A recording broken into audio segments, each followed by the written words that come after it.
Wanna be an influencer? I have 3 tips for you. Number 1, create things that people really want. Number 2, be human. And number 3, be consistent.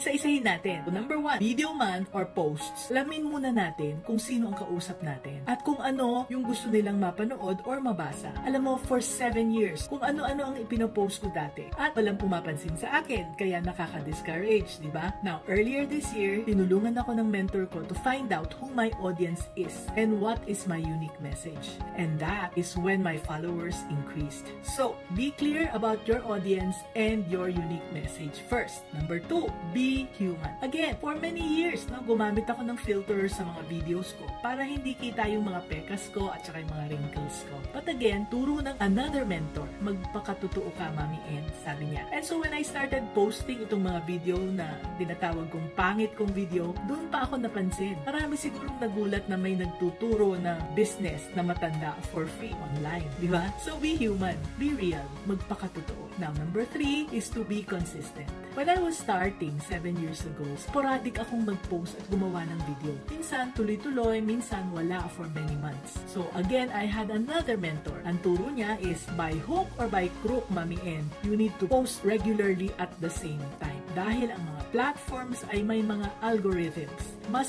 pinapaboran nila ang mga tao na nagpo-post consistently. So, start sharing your unique message today. And if you need more tips, comment unique below, okay?